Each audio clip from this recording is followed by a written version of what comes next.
ายสวัสดีพ่อแม่พี่น้องยินดีต้อนรับเข้าสู่ส่องสาวหน่อยเด้อตอนนี้เฮาอยู่ที่สนามบินปากเซ่เนาะทุกคน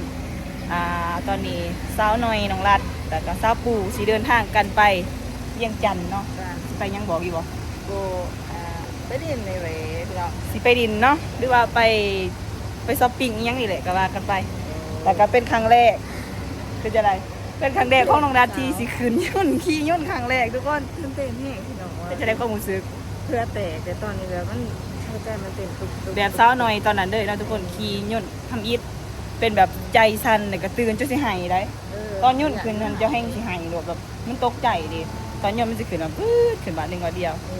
เดี๋ยวถ่ายติดตามเลยทุกคนว่าน้องรัดเพิ่นสิเป็นจังไดเดี๋ยวสิถ่ายคลิปไปเบิ่งว่าสิพาจะไปยกเลิกตอนนี้เพราะว่าปียุ่นเฮาจองไว้ตั้งแต่เดือนก่อนนะทุกคนวันนี้ตอนนี้ก็เป็นเวลาที่เฮาสิขึ้นไปเวียงเฮาจองไว้ประมาณเดือนนึงมันจังสิได้ถือสินะแม่ก็ถ้าว่าซื้อจะรับด่านแบบแม่ประมาณด่านกับ2ล้านพุ่นแหละคันเฮาจองก็ถืออยู่ล้านใต้ล้านเอ็ดล้าน2ตอนนี้ไป30ปีตอนนี้เฮากำลังสิมาแจ้งปีเนาะทุกคนเพราะว่าเขาเจ้ายังบ่อยู่เขาไปกินข้าวยุ่นออกประมาณ3 โมงตรงแต่ว่าตอนนี้เขามาบ่ายโมงปลายเนาะเขามาถานะขี่ยุ่นไปหอดเวียงกับประมาณซัวมุ่งมุ่งกับ15 นาทีเป็นครั้งที่เดินเข้าไปเด้อ1 2เป็นครั้งที่3ที่4เนาะชาวหน่อยได้ขี่ยุ่นเยอะน้องดัดครั้งแรกน้องดัดครั้งแรกเดี๋ยวเป็นใจไรเนาะเดี๋ยวเป็นคนเบิ่งซ้อน้องดัดที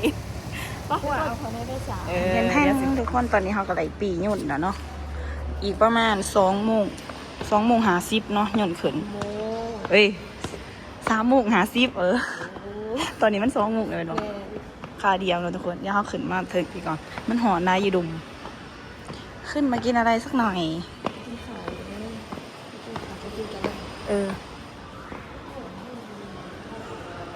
ปู่กูว่าจะขนอยู่วะนี่เลิศ3 สาวนะทุกคนเจอกันเด้ออยู่เวียงจันทน์ผู้ใดเป็น FC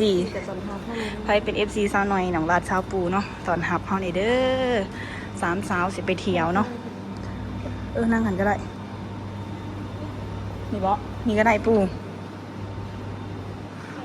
มันถือนี่เอาเขียวออกงามเว้ยยิงมั้งฮะเลยเขียวเพิ่นเขาไว้เนาะเพิ่นรัดก่อนยังบ่เขาขอยังอีกประมาณปีปลายเดี๋ยวเขาสิมากินเขากันนะทุกคนหาหยุ่นรอบอาหารเขาก็สิประมาณนี้เนาะเริ่มต้น70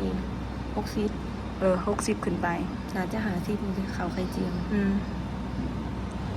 เอายังน้องดัดยานหักแตกอยู่หยุ่นแล้วคอยซื้อทุกหิวน้องเขาดอกขี่จักเทื่ออะไรเจ้ากะครั้งแรกป้ามีแต่คนขังแดกวิกูสิดึงไว้แมน2 อันนางคูมีแต่เบื้องหันก็คือนางต่างผู้เดียวสิคือข่อยกับจอนสิว่าเขาจองปีกสิเนาะ2 คนตรงไหนนั่งน้ำกันแต่ว่าเดียนกันยัง4แต่ว่าบ่ได้นั่งน้ำกัน3 คนความหมายต่างมันมีแต่2 คนนั่งน้ำกันแล้วเบื้องหันเบื้องคนละ2เขาจะบอกแสดงว่าข่อยในหน้าคนเดียวข่อยประมาณ1 2แมนสปูนางผู้เดียวนัดนางน้ำข่อยนอนก็ยังนอนผู้เดียวอยากนอน3 คนบ่ให้นอนสิเพิ่มเงินก็บ่ให้เพิ่มเอาคือว่าจังซั่นบ่ได้คือนะเขาจองหันบ่มึงบ่เอาคือว่าเอาเตียงคู่เตียงคู่ให้เขาให้นางเขาให้นอนแต่2 คนโอ้ผมก็เลยแบบมึงเซาห้องแฮมได้เฮ้ยห้องแฮมดาวสวรรค์หมออยู่นาครับอันนั้นเลยซีหอมเลยโอเคไก่กับซีหอมเดี๋ยวย่างไปก็ได้นาเลยนี่ซีหอมนี่ห้องแฮมเท่าไรคืน1 600,000เขาจองจะคืนคือประมาณ500เรียนโอเคทุกคนเดี๋ยวเขาสั่งเขาก่อนทุกคนตอนนี้เรามาหอดเครื่องบินแล้วตอนนี้ยนต์กำลังเสียออกนะพอดีเป็นเวลา3 โมง 40เนาะทุกคนมาหอด50เป็นจังไดเฮ้ยถ่ายรูปให้แน่ ถ่ายให้ได้เฮ้ยเดี๋ยวทุกคนเดี๋ยวสาวหน่อยถ่ายหูก่อนเด้อแป๊บนึงพี่น้องหอเวลาขึ้นนะสปูก็น้องรัดเนาะทุกคนทางเละเขาเพิ่นเฮ้ยอย่าสั่นอยากกับบ่ซื้อกินเนาะมี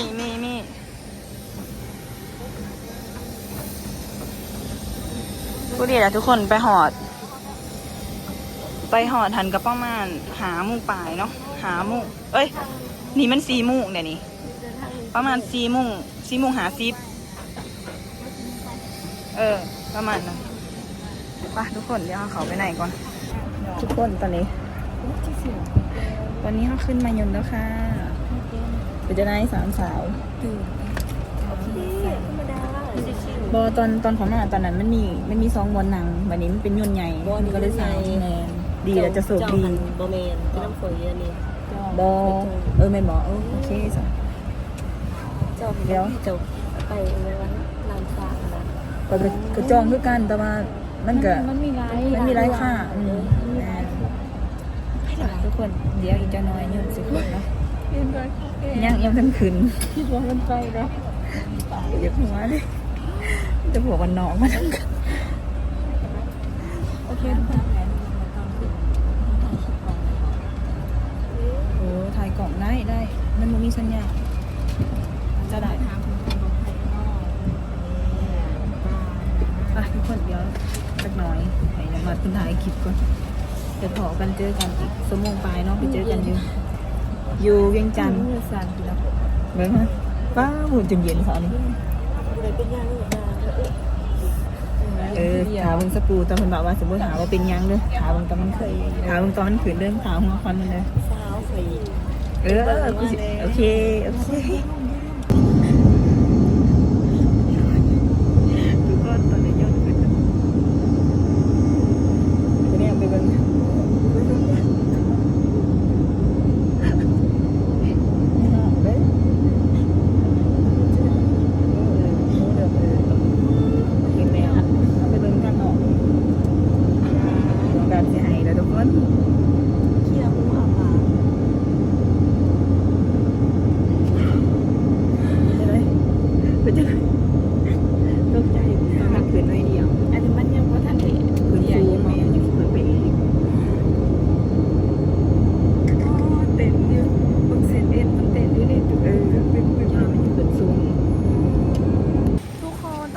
ถึงสนามบินวัดใต้แล้วนะคะทุกคนแป๊บเดียวจะเห็นวันเมื่อกี้เขาอยู่ปากเซ่เขารับตาปุ๊บสมุนเรียนกันแล้วขายแบบให้ตัวเนาะสมุนป่ายนะทุกคนใส่เวลาสมุนก็15 นาทีโบราณหาที่หาบอลสมุนเมนบอกมหสมุนเอาขืนผันจะหาที่3 โมงหา3 โมงหาที่แล้วหอดนี้5 โมงกับ10 นาทีเนี่ยทุกคนหอดแล้วป้าเดี๋ยวเขาไปเอากระเป๋ากันมานี่แล้วก็สีได้ขี่รถยังอินไดเวอร์ซื้อโหลดอินไดเวอร์ต้องโหลดแอปมันหรอเรียบร้อยแล้วเลยโอเคค่ะเจ้าคนเมียงเนาะเนาะคนเมียงเด้โอ้สาวไปหาในตู่ไปผ่าไปยามแล้วเนี่ยเดี๋ยวสิพาไปหาเอ็มโอเคเฮ้ยไปทุกคนเดี๋ยวเขาไปเอากระเป๋าก่อนทุกคนตอนนี้เขากะเอากระเป๋าเรียบร้อยแล้วเนาะมีแต่ว่าให้สาวปูเพิ่นเอิ้นรถอยู่เนาะทุกคนเฮาสิไปพักอยู่โรงแรมลาวสวรรค์แถวกงกันขามกับสีหอมเฮ้ยไปจะได้เฮ้ยเมื่อยอยู่บ่แต่ว่าสปูนี่ซิวแห้งเนาะบ่เป็นหยังแบบเพิ่นแบบบ่ได้มีอาการแบบว่าตกใจตอนนี้ทารถมารับเนาะทุกคน3 สาว3 กระเป๋าฮอดแล้วตอนนี้เฮาอยู่ที่อีสังสนามบินวัดไตเวียงจันทร์เดี๋ยวถ่ารถมาหับก่อนเนาะพี่น้องป้าคนลายดิหอดเลยเวียงจันทร์ผู้ใดเป็น FC ก็ทักทายหรือว่าพาไปกินข้าวเนี่ยเด้อไปเลี้ยงข้าวเนี่ยนะไปเลี้ยงข้าวอยู่สีหอมแทนตัดผ่ามาตอนนี้ทุกคนตอนนี้เราก็มาถึงที่พักแล้วพี่น้องแค่จะเป็นมีชีวิตอยู่น้องรัดเปิดกะเกือบหายใจบ่ติดมีเซฟนะเนี่ยอันนี้แม่นุ่งแฮมยังเกาะลาวสวรรค์เนาะทุกคนเดี๋ยวซะหน่อยสิมารีวิวให้เบิ่งมาแล้วสิเบิ่งห้องน้ำก่อนซะเขาเปิดดูรามาเห่ามาก คืนหนึ่ง800,000เนาะทุกคน ดูลายดิแต่ว่าเป็น2เตียงนอนเนาะทุกคนสินอนกันน้องรัดแล้วก็ซับปูหานอนผู้เดียวเนาะเพราะว่าห้องหนึงมันนอนได้แต่2 คน มาเบิงเฮาอยู่สันที่8แต่ว่าป้าบรรยากาศสบายดีเวียงจันทน์คืออยู่กรุงเทพมีเนาะเฮ้ยเนาะจะบ้าบ่คือแบบคืออยู่กรุงเทพขึ้นหอที่การ์ตูนได้วันนี้ปังอ่ะสวัสดีพี่น้องอุ้ยอันนี้ห้องแฮมบุรีรัตน์ปลาโทรศัพท์สูงไปไกลแฮง บูบี้บูดี้มาใช่ รูวีรัตน์ มาดูอัน ลูวี่บ่นะลูวี่เพราะว่าบ่ข่อยเบาบ่ท้องมันอยากออกแบบอย่ามาอ่านทุกอย่างนี้ ฮอดเด้อพี่น้องมื้อแรงโมโหว่าสิไปดินไซเดี๋ยวไปกินข้าวอยู่ซี่หอมหั่นแหละเนาะ ใกล้ๆเอาซอบไปก่อน เดินทางมาหอดเวียงจันทน์อยังปลอดภัยเลยเด้อทุกคนหิวข่าวอย่ากินต น้องน้องนายจะกินน้ำทุเรียน ำฝากเฮายังสิเบิ่งสิเอากล่องอันนี้เฮายังสิอยู่เวียงจันทน์อีกประมาณ5-6 มื้อเนาะทุกคนผู้ใดเป็น FC ผู้ใดจักสาวน้อยทางFacebook หรือว่าทาง YouTube หรือว่าหนองลาดจังหนองลาดซาปูแบบสิเป็น FC หั่นแหละพาแนะนำไปพากันพวกเฮาไปดินเนี่ยเพราะว่าเฮาบ่จักไปเนี่ยเฮาบ่จักอีเด้นี่มาตอนนั้นก็มีแต่อาริตายังพาไปซะหน่อยนี่แฮงเลยพาไปนี่เด้อ อายุ38จ้ะอู้เลิศห้องแฮมแบบงามนะทุกคนบอนอนบอนอยู่สะอาดสะอมปะคลิปนี้ซะหน่อยโอ้อยู่ไกลที่คนละบอนคลิปนี้ซะหน่อยก็สิเอาไว้สมีเด้อจะได้กับฝากพี่น้องเป็นกำลังใจให้3 สาวเฮานี่เด้อโดนเทื่อได้นี่เฮาได้มาเที่ยวนํกัน3 คนแบบนี้เนาะ3สิได้มีโอกาสพักผ่อนแล้วจะสิพากันออกไปกินข้าวปะทุกคนจะได้อย่าลืมเบิ่งโฆษณานี่เด้อสบายดีบ๊ายบายธนาคารพงศวรรค์